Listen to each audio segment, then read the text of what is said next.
Today, we're always wanting to see real world miles per gallon test. Well, here's gonna be one. Long term, long distance. Two different Broncos, two dramatically different builds. What will it do? It's a brand new day. Wake up every morning and say, it's a brand new day. Take a good day, make it great, okay? Cause if you got some lemons, make some lemonade. Yeah, taste those clouds away. It's a brand new day. It's a brand new day. It's a brand new day. Okay. My whole life got them hand-me-downs, but what that meant was I had my family round. And sometimes Okay, so this trip total is just going to be a long range trip.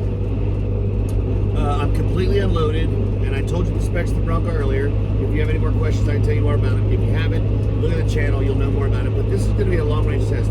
I get this question probably above and beyond everything. Anyway, here's the trip. It says 592 miles.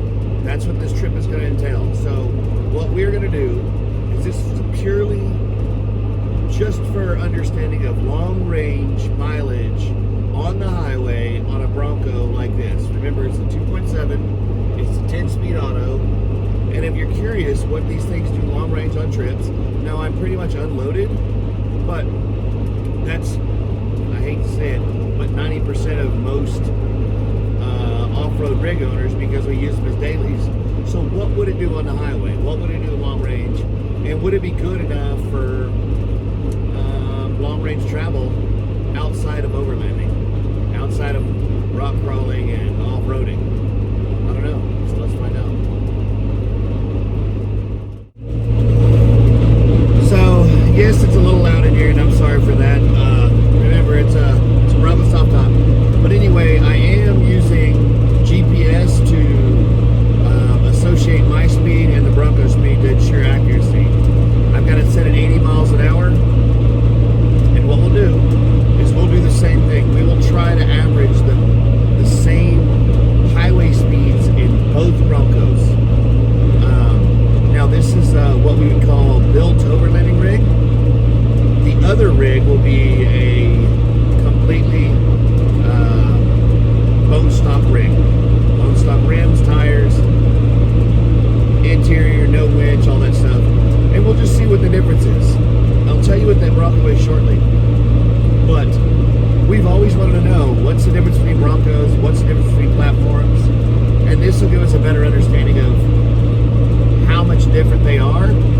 Also, some true real world understanding of what the MPGs are. I will tell you this now, I've got 9.8 miles, I'm out on the open highway. I'm at 80 miles an hour exactly, and we're averaging, it shows between 14.3 and 14.5, just depending on what the wind's doing. So I'll check in as we go.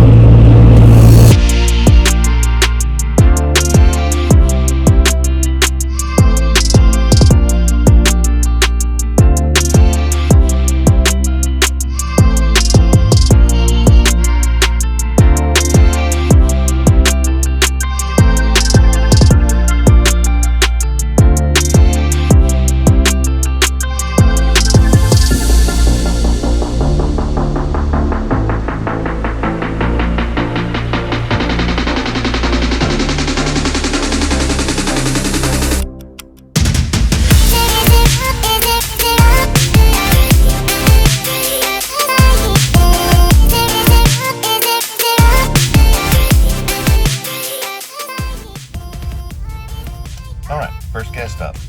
Let's see what it does.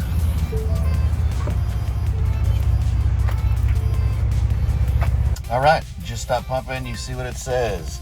246 to empty. Let's see. Let's see what we get out of the rest of this trip.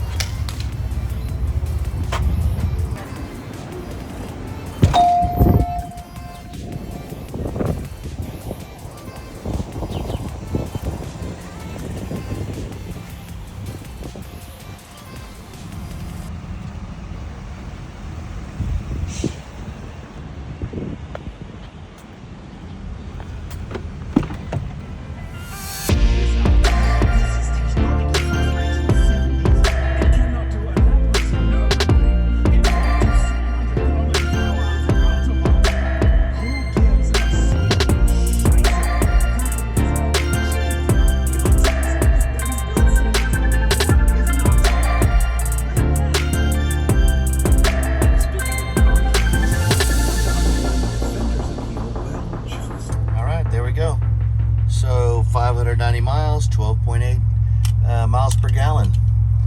That was an average of 80 miles an hour set on the highway. So let's see what option 2 does. Okay, so we've got it all zeroed out, and it says right now with a full tank it's 204 miles to empty, which I don't believe, due to the fact that they've been doing city driving, but it's now full. So let's see what happens.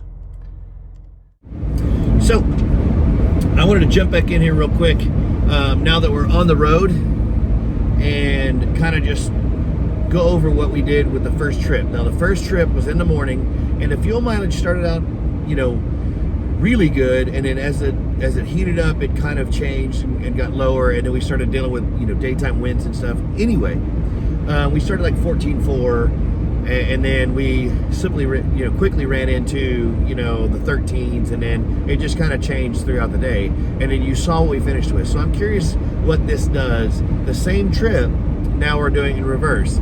I will say this, in the beginning of that trip, I had a tailwind pushing me, and then later it turned into a headwind, probably last 150 miles.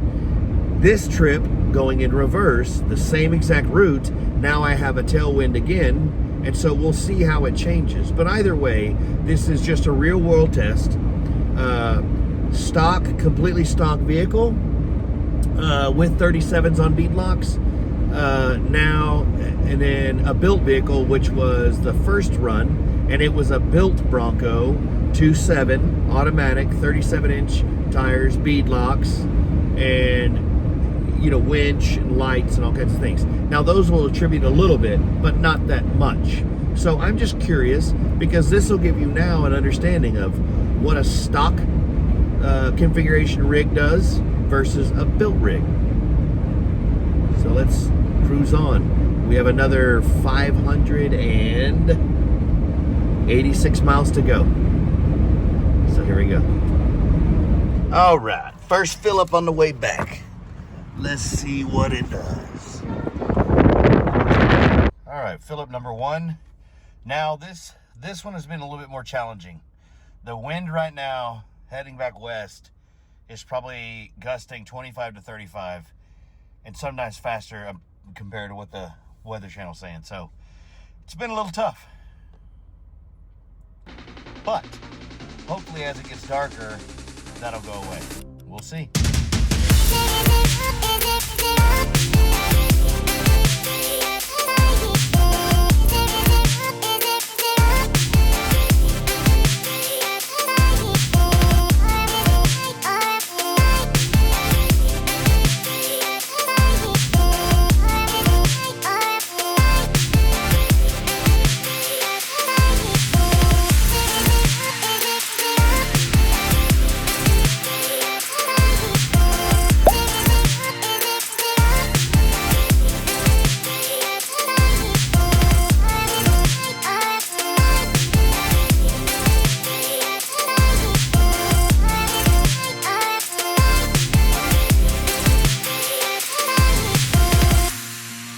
Okay, let's take a look at it. Let's see what it says.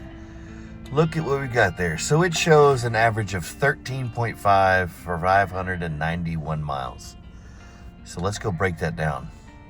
Who do you think was better? Do you remember? All right, so let's do some math. It's time for the math game. Now, how much different do you think they were? Let's talk about it. Okay, so don't mind this. This is for another video, so you can see it. It's just me drawing it out. So let's look at these numbers. So these numbers right here, and here's the two comparisons. 22 Badlands on 37s. Of course, they were bead locks as well, made by Fuel. They're about 140 pounds a corner. They're a little bit heavier than what a stock 22 Bronco Raptor that we got to test drive had. 37s, and it does have the factory bead locks, but at the same time, they're a little bit lighter than the Nitto grapplers that are on the original Bronco, Brocklanders. Also, the tires themselves aren't even as big. The Nittos are exactly 37 or just an eighth under. The BFGs on the Bronco Raptor are like 36 and a half. So quite a bit smaller, half an inch smaller, which is like rolling mass and all these other things. Anyway, all that considered, it also had a winch. It also had a deck system in the back, which is a lot of weight removed.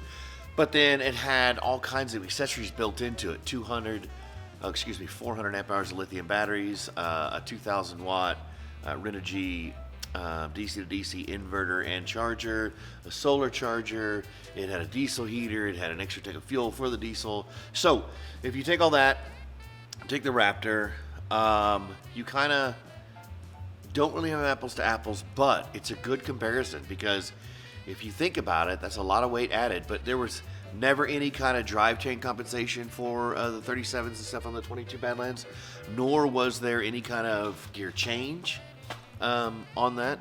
And then, of course, the 37s on the Bronco Raptor came stock. So let's take a look at it. Okay, so basically what I've got is the separate categories in here, and it shows the first category is top-offs. There was 4 top-offs on the Badlands, and there was 3 top-offs on the Raptor.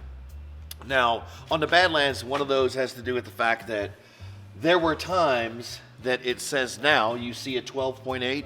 Now that's an average over the 591 miles. There were times that it was getting far less than that because we were dealing with a headwind. So we had, not knowing the complete distance, and I don't like to run the tank completely dry. So I would take it down to about 50 miles. I was required in the same amount of distance because of distance left in trip, I was required to add one more fuel stop to ensure that I could make it to the final destination without being too low on fuel. Okay, so there's 4 top-offs. For the trip, it did 12.8. Again, there was lots of times that it was at 11. Okay, and there were some pretty good headwinds the last 150 miles of the trip. So we'll say that. And then the total miles driven was 590.7, which gives us a total of 46 gallons, 46.14 gallons used to make the trip.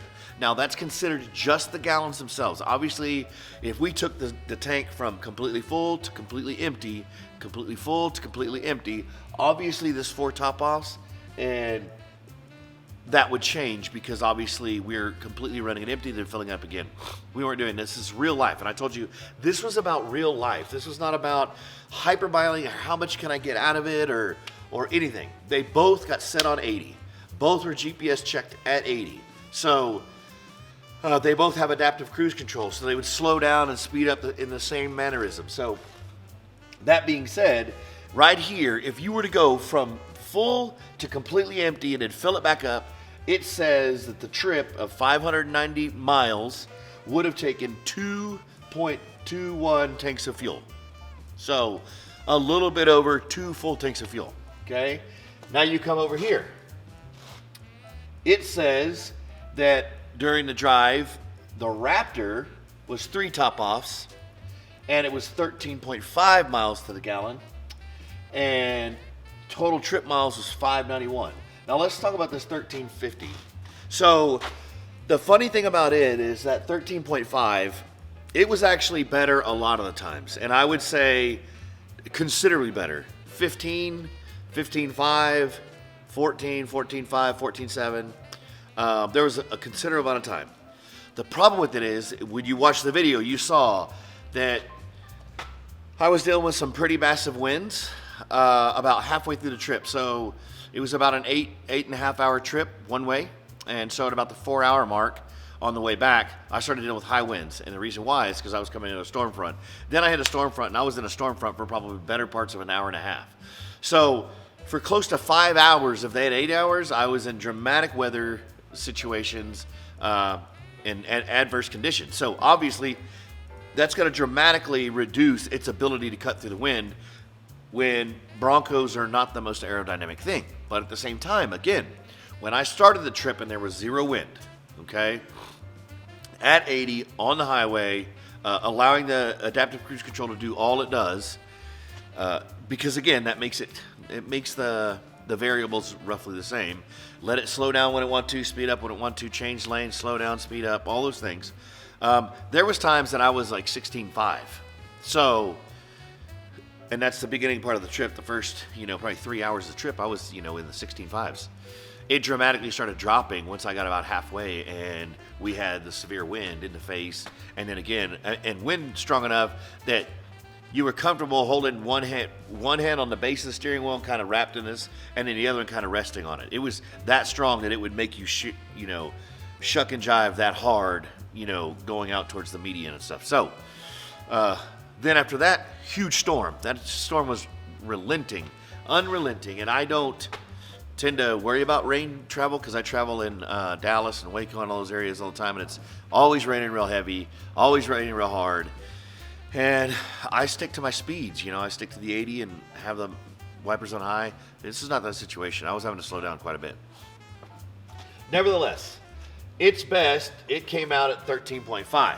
Now again, I believe that if you gave this truck these conditions, because remember on this, we only saw about 150 miles total of issue. This one, we saw the better part of 5 hours of issue. So that's 350 miles, something like that, of issue. So I'm betting that if this truck had this mileage or these type of variables, I'm betting this number right here would have been closer to 15.5 or 15. We'll just say 15, okay? So let me get something, we'll do the real quick math. Okay, so here we are. Now, we'll use this scenario right above here.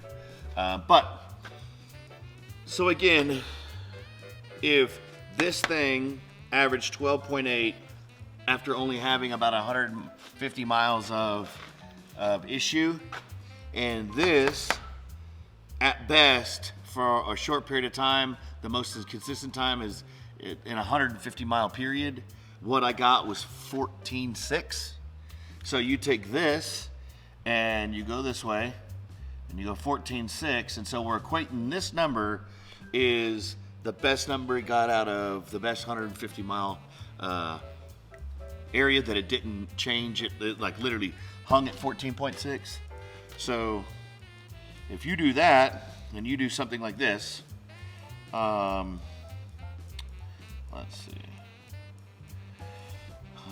see, 591.2 divided by 14.6, it drops it down to 40 gallons. So it drops it down to not 43, but 40 gallons. So instead of you being there, you would be here. 40.4 actually. Okay? That dramatically changes. Okay? Right now, the irony in all of this though, even though that drops it to 40 and it would have been 2 tanks of gas, and you probably would have only had to do 2 top-offs, even at 14.6 to 12.8. I'll show you the difference. The difference right here is only 2.35 gallons in the original number. So this 12.8 and this 13.5, the only difference is 2.35 gallons, okay? So now, if you take that difference, okay, and you do this, what's the difference of that? 46.14, which is the total gallons used by the Badlands, subtracted by the 40.4, that's only 5.74 gallons.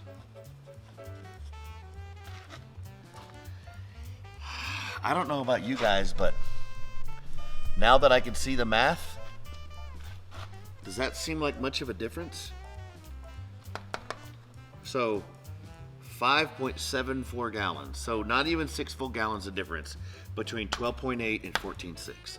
So we run ourselves crazy trying to figure out how to, do MPGs to get better MPGs and stuff, and what affects it, what doesn't affect it, and all that stuff.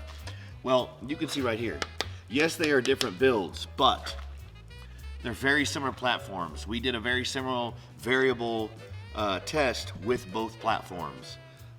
That being said, neither one of them are hyper mild, which if you don't use the cruise control, you can get better fuel economy. You just can't. But I figured this is the best way to show everybody by removing all those misconceptions about hypermiling, what it would do. Because most people get on the freeway and they put it on cruise control. Well, in that situation, these were your best numbers right here. Two completely different types of scenarios because of the severeness of the storm that I spent, all that time in. But at the same time, the irony of that is even though the Badlands Bronco was a 2.7 liter auto, and this is a 3.0 liter auto, their mileage isn't much different to speak of, considering all the stuff that was done to the Badlands, and it has just a little bit less horsepower and torque. So, what do we think about that? It's pretty crazy. You would have thought the difference would have been gleaming, okay? And the reason why is because everybody says, oh, if you do all that stuff, it's going to kill your gas mileage, blah, blah, blah. Well, I just extrapolated the data out to show you that it doesn't really pull it down that much. It takes it down to 5.74, which in difference in gallons, that's a 5-gallon gas can. You could carry that in the back of your truck, and that would be your difference. So for something to be different, it's going to need for you to see a noticeable change. And if you're really concerned about, oh, I get 12.8 and I get 13.4, that's all nominal. It doesn't matter. Unless somebody says, I get 12.8 and you get like 16.5. Okay?